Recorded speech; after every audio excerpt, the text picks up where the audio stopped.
هذا اللقاء تناولنا بطبيعة الحال الدبلوماسية الملكية في إفريقيا في خدمة المقاولة المغربية.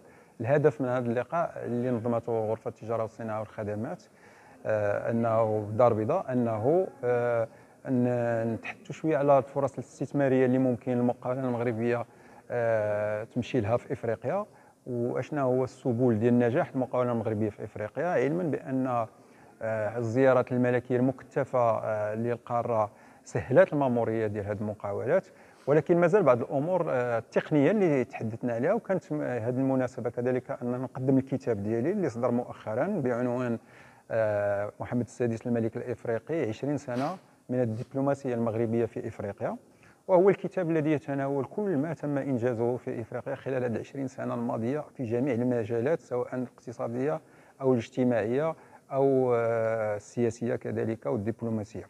المغرب بطبيعة الحال تبنى واحد القاعدة في هذه العلاقات، وهي المصلحة الاقتصادية ديال الدول من أجل تنمية الأفارقة، وهذا هو الأهم، لأن اليوم الأفارقة محتاجين الشغل، محتاجين التنمية، محتاجين النمو، محتاجين أنهم يطلعوا للمستقبل بأمن وأكثر وتطلع وتفاؤل، وهذا الشيء كامل يمكن له تجيبوا إلى التنمية الاقتصادية. داك الشيء علاش المغرب مشى في هذا المجال ونجح فيه في هذه 20 سنة الماضية. اليوم التحدي هو أننا نزيدوا ننجحوا فيه في المستقبل، ولذلك كان هذا الكتاب في هذا المجال، وكان هذا اللقاء اليوم في غرفة التجارة والصناعة والخدمات بالدار البيضاء باش بحضور فاعلين في المجال، حضور دبلوماسيين أفارقة اللي عطاو شهادات مميزة، وكذلك بحضور مستثمرين وحضور رجال أعمال اللي طرحوا بعض الأسئلة لضيوف هذه الندوة، من المجال المقاولات، في مجال البنكي، في مجال التمويل، باش نصبروا أغوار هذا الاستثمار في إفريقيا من جميع المناحي. وكنظن أنه هذا لقاء مثمر ويمكن يكون إلا البداية في سلسلة لقاءات متعددة في هذا المجال. شكرا. Traoré Alassane Falikou, secrétaire général fondateur de l'Association africaine des entrepreneurs au Maroc, conseiller en gestion d'affaires et développement d'affaires en Afrique. Voilà, nous sommes là aujourd'hui afin de participer à cette conférence-là qui nous montre aujourd'hui la coopération sud-sud entre le Maroc et toute l'Afrique grâce à Sa Majesté que Dieu l'assiste. Nous sommes là aujourd'hui ravis de participer à ce colloque, à cette conférence, et c'est aussi l'occasion pour nous de dire merci. Merci à tous ces pays africains qui mettent en œuvre tous les moyens possibles pour le développement de la coopération sud-sud. Et je vous dis merci beaucoup, marhaba, et bien de choses à tout le monde. Merci. Comment ça marche les choses ici? Au niveau du Maroc, il faut savoir que tout va très bien dans le sens où nos populations subsahariennes sont déjà super bien intégrées. Plusieurs personnes dans notre association ont leur entreprise, ont leurs affaires qu'ils développent entre leurs différents pays, c'est-à-dire par exemple les personnes du Mali. Là par exemple nous avons accueilli une délégation du Mali qui est présente sur le territoire marocain.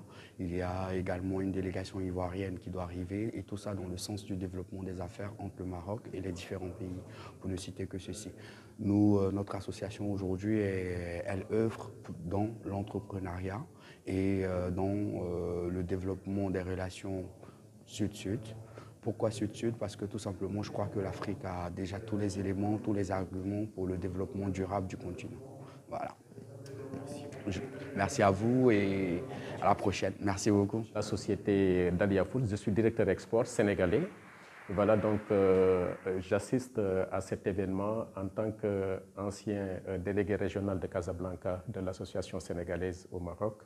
J'accompagne aussi M. Diop, qui est le président de la FASAM, dans sa fonction de président de la Fédération des associations, des associations africaines au Maroc, la FASAM. Voilà, donc je pense que l'événement, c'est un événement qui a lieu d'être déjà et qui retrace le travail de Sa Majesté le roi Mohamed VI, que Dieu l'assiste, voilà, sur sa vision de l'Afrique. Donc vision qui honore tout le continent. Donc, Et là, il a déjà tracé quand même, il a déjà tracé le chemin pour toutes les entreprises marocaines. Ça, c'est quelque chose que j'ai l'habitude de dire partout parce que j'ai cette expérience. Je voyage beaucoup en Afrique, mais aussi un peu partout via ma fonction que j'occupe aujourd'hui. J'ai fait énormément de foires à travers le monde. Et le Maroc est en train de se placer. Le Maroc est devenu un hub pour le continent africain. Et ça, je pense qu'il faut que les entreprises marocaines le saisissent de cette occasion, de ce travail que Sa Majesté a déjà fait pour le peuple marocain. Et je ne dirais pas pour le peuple marocain, mais pour toute l'Afrique. Voilà, donc il a déjà œuvré sur le côté santé aujourd'hui, que ce soit le Sénégal, un peu partout dans la sous-région, en Afrique centrale, un peu partout. Si vous y allez, vous allez voir des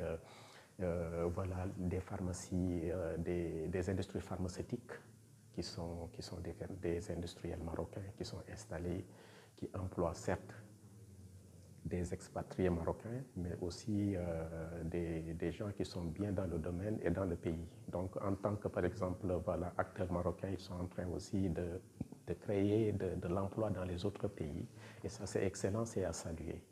Voilà, donc, c'est ce que j'avais à dire et que j'invite tous les industriels marocains, tous les acteurs économiques à aller davantage vers l'Afrique. Donc, je ne dirais pas l'Afrique, vers le continent qui est le continent où le Maroc bénéficiait de ce que, par exemple, ces autres pays ont comme ressources et autres, et qu'on peut partager entre nous. C'est ce qu'on appelle la relation sud-sud. Donc, il faut qu'on essaye d'aller de l'avant sur ça et que chacun d'entre nous s'y mette. Nous, en tant qu'acteurs jeunes aussi, c'est important. Il faut qu'on essaye de comprendre la vision de Sa Majesté et qui nous a déjà déroulé le tapis rouge et qu'on essaye de prendre ce qu'il nous a donné, qu'on puisse le fructifier en fait. Voilà, je vous remercie. Donc...